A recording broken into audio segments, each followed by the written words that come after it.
Welcome to the D6 Family Ministry Podcast, a place where ideas, principles, and personalities come together to give you a ministry advantage that empowers the church and home. I don't know anything more important in our society or in the kingdom of God than to help the church, help the family. Discipleship is not an event, it's a way of life. And one day it just hit me that discipleship at home was not about doing more. It was about inviting Christ into what we were already doing. The goal of family ministry is not families sitting on the couch holding hands and singing Kumbaya. The ultimate goal is families that love God, love people, and make disciples of all peoples. So that's why you're here. You're here to say 1 hour a week, as significant and as awesome as it is, we know that it's not enough and we want to be intentional with every hour. You're listening to the D6 Podcast. Here are your hosts, Marianne Howard, Ron Hunter, and Josh Wooten. Well, Josh, I am so excited about our guest today. And we talked off the air about how brilliant this interview is and just how blessed we both were as family ministry leaders by his content. He just says some really fire things about pastor alignment. And he's got a perspective that's new for me. It was fresh for me, fresh for you. And so I think our listeners are going to be so blessed. But he gets into an analogy in the interview about baseball pitching. So I thought I would ask you this question, Josh. Did you have a favorite baseball team growing up? And if so, who is that team? And then did you have a favorite pitcher? Did you have a favorite famous pitcher when you were growing up? Yes. Growing up in Nashville, we never had Major League. We had a minor league team, the Nashville Sounds. Still do. It was awesome.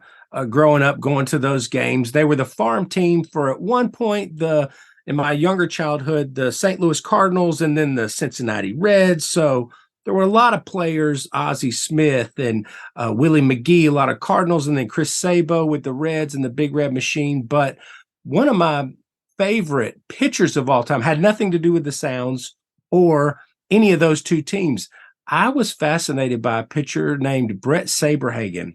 And the reason why is he had this submarine style pitch. He would pitch for the Kansas City Royals, and he had an unorthodox pitching style. It's called a submarine. It's like a sidearm, but he went almost underhanded with it.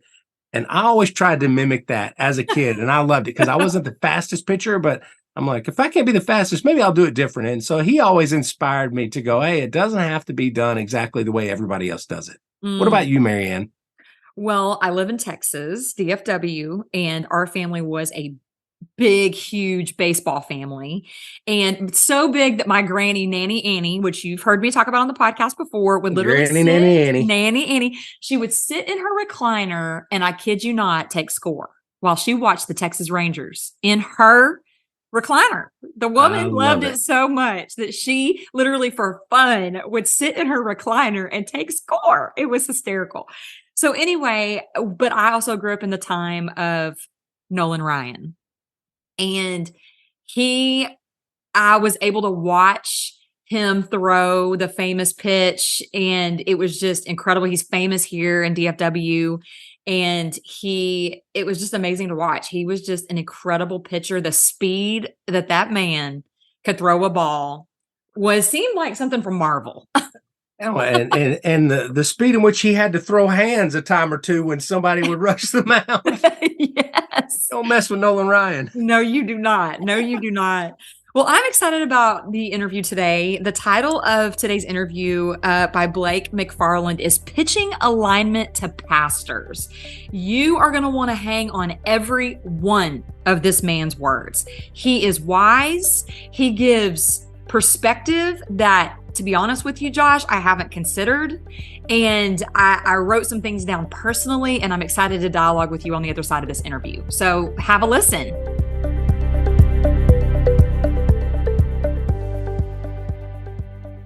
It's time to get your hands on the latest book from Brian Haynes, War in the Wilderness. Fight for your family when life isn't as it should be. Is now available and is already a #1 new release on Amazon. In this book, Haynes explains that there are 3 main types of deserts in the Hebrew language, and each one represents a different kind of life experience. Haynes explores the metaphorical desert that we all live in, and his book is a guide for families who find themselves in the deeper, darker, and hotter parts of life, where the very soul is scorched. In those times when you find yourself in the wild, unbearable, and unfit for dwelling parts of life, where only the presence of God and a miracle will sustain you, Haynes offers wisdom and encouragement for those who need help to survive. This book will help you navigate the challenges of life and guide you in fighting for your family. Get your copy of War in the Wilderness now and start your journey towards hope and survival. Visit d6family.com to order and download a free chapter.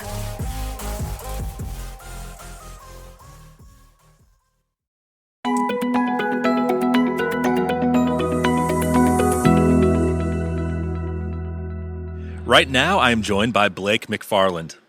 Blake has served family, youth, and children's ministries for 10 years. This decade has shown him that culture seeks to pull families in various directions. His impassioned response has been to help local churches make disciples by bringing families together at home. Blake lives with his wife and 2 rambunctious boys in Boone, North Carolina. Blake, thanks for joining us today. Yeah, man, it's a pleasure. I'm so just glad to be here at D6, sharing some of the ideas that you guys have been instilling in me for years now. So it's exciting to be here, man. Well, I got to ask, are your 2 rambunctious boys with you here? They are. So that that adds a whole nother dynamic, when you're traveling and things like that. So yeah. Okay, because I was going to ask if you were getting some better sleep, but that's out of the question. You didn't want to bring them over here for this? No, they would completely take over this conversation. For sure. You know what? Let's add some flavor to it. Go get them. No, that would have been fun. But okay. I have a rambunctious one of my own, so I get it. Yeah. The equipment would be broken and conversation wouldn't happen. I got you. Yep. Well, we're talking today about pitching alignment to your pastor. Right. And I know this is a big deal for many people in the church. And you mentioned to me that you wrote your dissertation on this. Is that right? Yeah. It's finally done, and that is a bear of a project, and I'm so thankful of my family. They gave me some space to write, and I had so much encouragement. So kudos to anybody who finishes a project like that, because now I know what it takes, and yeah, it's quite a lot. Well, I'm excited to learn from you on this, because I know you've been studying this major time, that there's so much time that's gone into it, so many pages. Well, traditionally, and from what you've experienced, have lead pastors been on board with family discipleship efforts, or has family ministry been more isolated and operating in a silo, or maybe has it been a blend of the two? Yeah, it's been a blend. I think for the most part, in word they have been. I think that they would all agree that family discipleship is really important. What I think has happened over the last few years, maybe 10 years, is I don't know if you remember, but the youth ministry era, when it kind of hit its heyday back in the 80s, there's a term called like the one-eared Mickey Mouse, right? And perfect for Orlando right now. Yeah. Right. So the church wanted to support youth ministry, but they kind of wanted it to be like on the fringe. Like, we want to support it, but we don't want to take it over. Like, we all don't want to play games, We all don't want to have lights and drums and stuff like that. So we'll put them in a silo over here, and we'll support it financially. We'll support it with time, but it's kind of on the peripheral. And then you saw that happen with children's ministry, and you saw it happen with college ministry. Even senior ministry, they want to go see Elvis, and they want to go to the Billy Graham Library, right? And so you've got all these different ministries that are operating kind of independently of one another, and then you look out 10, 20 years, and we have the church in the center, then all these silos on the outside. And what I fear is happening is we're beginning to do the same thing with what we would call family ministry, and I'm kind of worried about that area being siloed as well. Well, I'm going to go Captain Obvious here with this next question, but why is it so important to have the lead pastor on board with family discipleship efforts? That's a really good question. And honestly, from my experiences working with churches and interviewing parents and interviewing other pastors, it's really the only way. I think that it's one of the only ways forward to actually move the needle towards that. As they say, leadership comes, it's kind of a top-down sort of thing. And the lead pastor has so much pull, so much influence in the congregation. In many ways, he kind of sets the tone for that. And so we've really got to work towards how do we get lead pastors involved? What are some things that we can do to bring them into this philosophy? And something like just that I've noticed, I don't see lead pastors that are against this. They're not working against this. A lot of times it's maybe just not knowing how or knowing where to start. I mean, they're human like the rest of us, and we're all still learning. So if there is a ministry leader who sees a need for this because it isn't happening in their church, how do you recommend they approach the senior pastor and church leadership? Because communication is huge in how you present it. And you don't want to come in there as a know-it-all or like you're doing this all wrong. And sometimes there's that, our ego gets in the way where it's like we want to be Mr. Know-it-all and show you how we're going to save the day and fix it. How can we approach that kind of in a humble manner, but also to kind of move things forward? Yeah, when you present that, I think of there's a scripture, I believe it's in Romans 12, where it says, outdo one another in honor. And so when you're pitching an idea, when you're trying to influence, really if you're trying to lead from the second chair, you've got to come with the right heart to your lead pastor. So you want to show him honor, you want to outdo him in honor, and that's what scripture tells us to do. So are you familiar with baseball? Oh, yes. Okay, so you're speaking my love language now. So there's two different ways to pitch a baseball, right? You can pitch a baseball to strike someone out, but also if you watch around the All-Star game, they have the home run derby, and there's also pitchers in that as well. So they take the best batters in the league who's got the most home runs, and they trot them out, and then who comes out to throw them the ball? It's not a competing pitcher. It's the coach. It's the batting practice coach, and he just basically lobs it in there. And when we're pitching ideas to our pastors, we need to see ourselves as not a competing pitcher, but you're trying to set him up for success, and you're trying to have some low-hanging fruit for him to grab onto this family discipleship idea. And so really I think that's the approach that you have to take. It starts with the heart, where you want to see him succeed, because hey, if he wins, then I win. If I win, he wins. And when we win, our parents win. And so I think that's the key thing there, is having that right heart and set him up for success, and we're much more likely to see him come on board if we take that approach. I love that analogy too. I'm thinking in my head, be Ohtani at the plate, not Ohtani on the mound. Yeah. But that's great. Yeah, you're working together to see that home run get hit. That's such a great analogy. Right. We're going to take a quick break. When we come back, we're going to continue talking to Blake about how to pitch alignment to your pastor.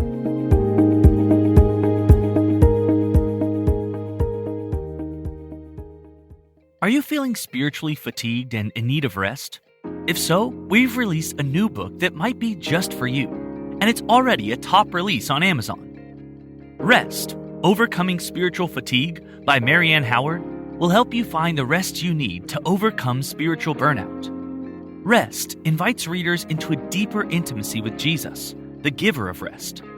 This book will take you on a journey to understanding genuine soul rest and how to achieve it by examining and modifying your spiritual, personal, and professional priorities. Section 1 reveals areas where leaders resist rest, while Section 2 focuses on God's rest as seen in Scripture and how to lead from that rest. The goal is to help you move toward abundant living and leading, while also developing an aggressive attentiveness to the presence of God. At the end of each chapter, you'll find reflection and discussion questions that will help you dig even deeper into the material. Don't hesitate. Get your copy of Rest, Overcoming Spiritual Fatigue today on Amazon and start your journey toward a more restful life. We're back, and we're talking with Blake McFarland about how to pitch alignment to your pastor. Let's say, we get the pastor on board. The pastor is behind this. They are, They're moving the engine on things like this.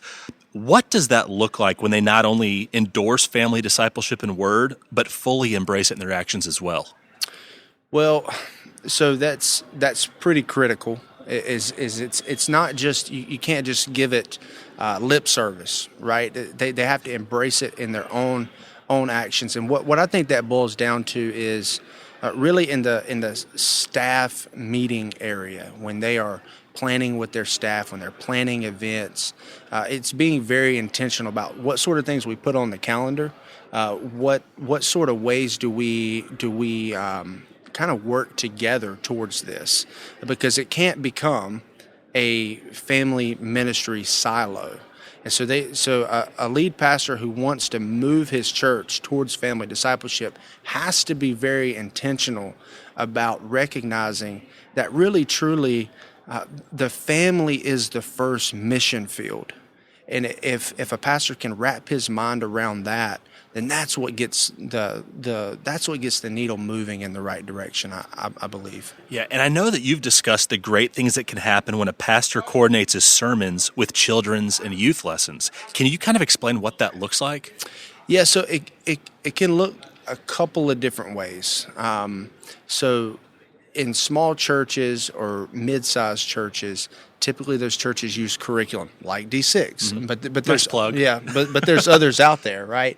And so in those size churches, it looks like a pastor coordinates his sermon. When I say alignment, it's not like in lockstep, you have to preach this passage. Most scripture or all scripture is hyperlinked, right? There's cross text, there's supporting passages. And so it really helps if when the pastor coordinates his sermon time with what the kids are learning. That's really good. I want to end by having you talk to the senior pastors out there and the lead pastors and just kind of offer a word of encouragement, because we love our senior pastors. Right. They are putting in, no senior pastor works 40 hours a week. If Sure. you're a part-time senior pastor, you're not part-time. I mean, you are putting in the hours, unknown hours that people in the church do not see, putting in the effort, putting in the blood, sweat, and tears, a lot of times literally Right. to get things done. And we appreciate what you do. So I'd like you to offer a word of encouragement to them, especially to those who see the need for this, but they're worried about either taking on a new ministry, or maybe they even feel inadequate because they failed to practice family discipleship with their own family. Sure. And I'm kind of thinking about how that dovetails into the last question, right? And pastors put so much effort into what they are called to do. And so when you look at how you can align your curriculum, there's the way where you can align it with what everyone else is learning, or in larger churches, the pastor can set a schedule and then have the youth pastor and children's pastor kind of align that with what he's doing. And that's not, we're not all in that boat, right? That's kind of like dreamland for many people to have that kind of staff that can do that. And so most of us are working with a curriculum and then trying to get our lead pastor on board with that. And so this is not necessarily, sermon alignment is not necessarily adding a new thing, something else on top of the schedule. You're already busy. That's not what it is. So when I interviewed parents who were going to churches where the pastor had aligned his sermon, right? When I interviewed them, I found some common themes. And so some of the common themes were it really energizes the conversations at home. So there's an energizing effect that happens like in the car ride. You know, when you're on your way home from church, there's an energizing effect that happens when you're around the dinner table. It also enheartens parents, and hearten means to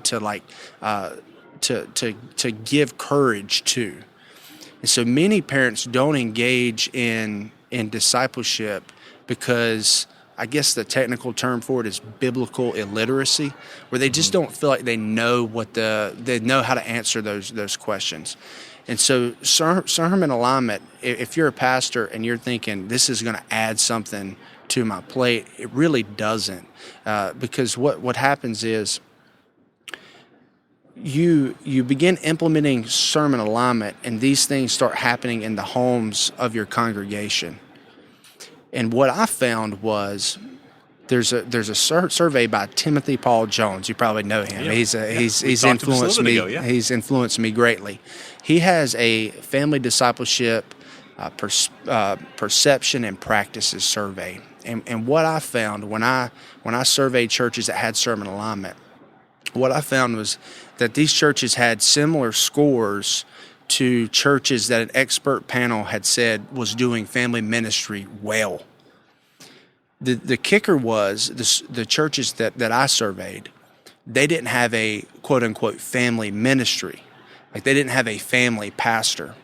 And so the way I take that is we have similar scores. We have churches over here that have a very dynamic approach to family ministry. And then you have these other churches where the pastor is just aligned to sermon, and you see similar results.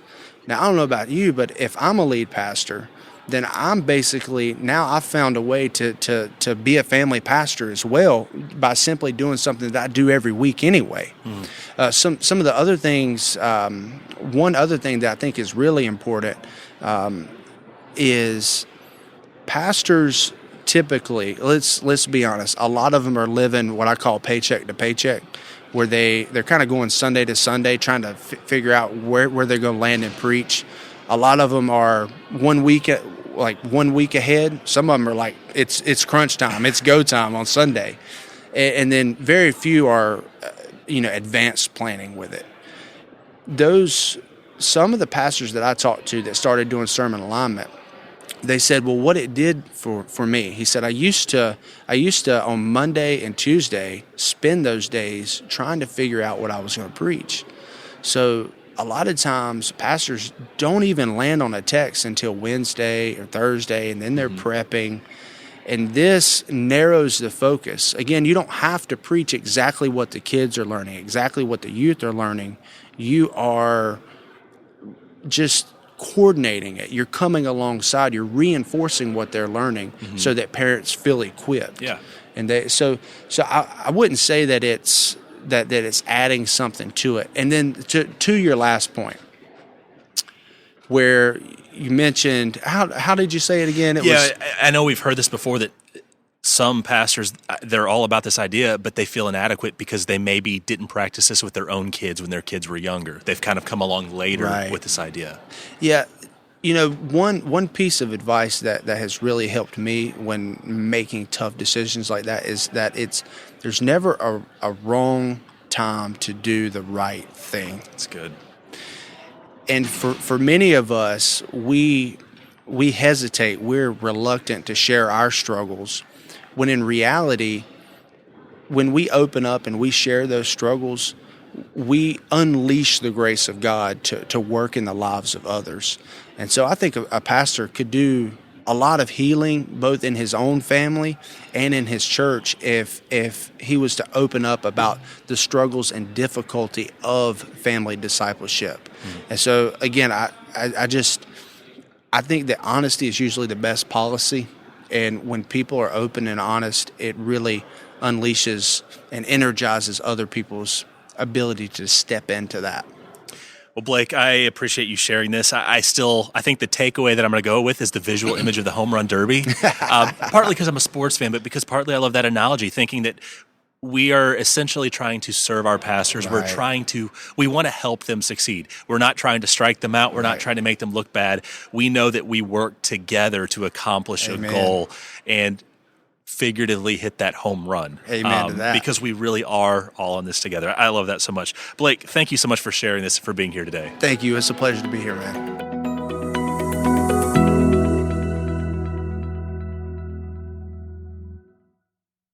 Not to be too punny here, but that is a game changer. Yes. What he said about the way we can pitch, either to strike someone out or to hit a home run.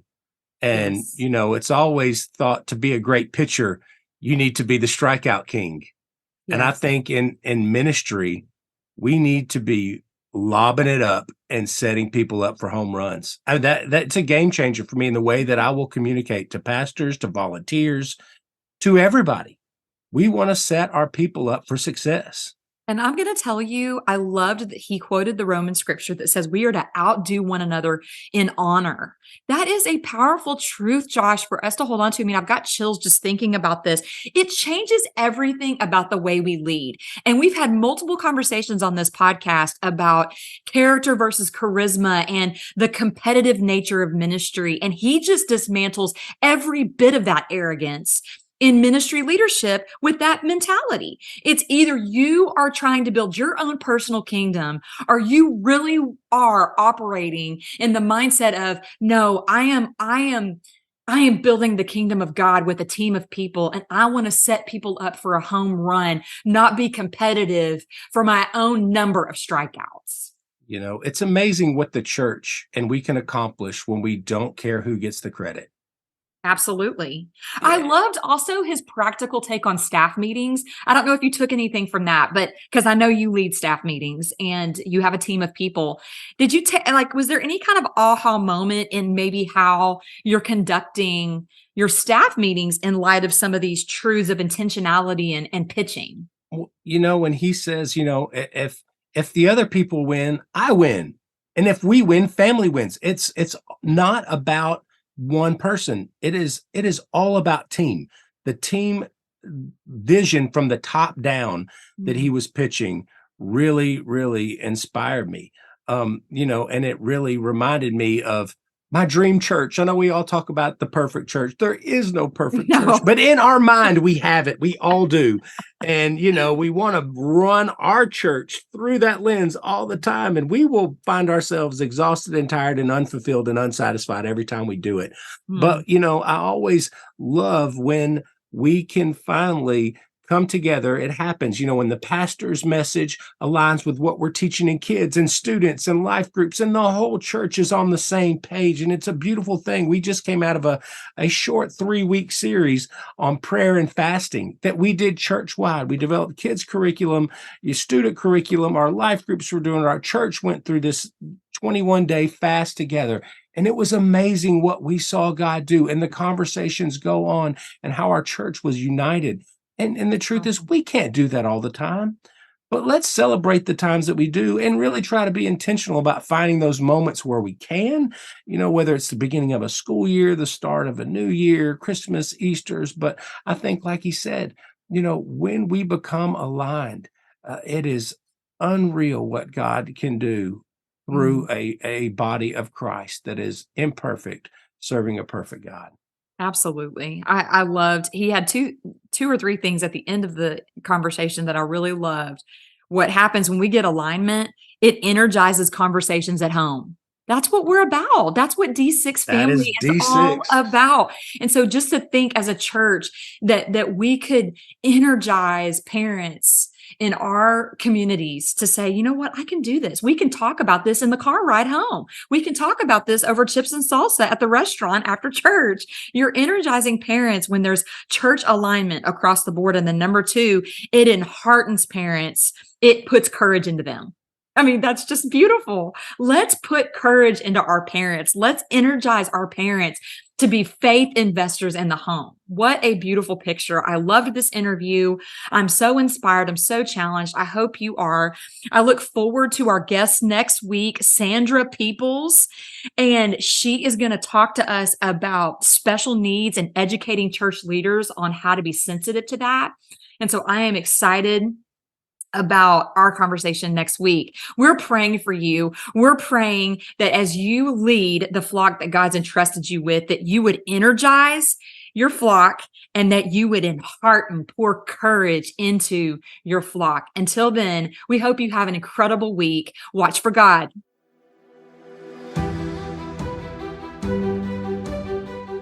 You've been listening to the D6 Podcast. You can learn more about D6 at d6family.com.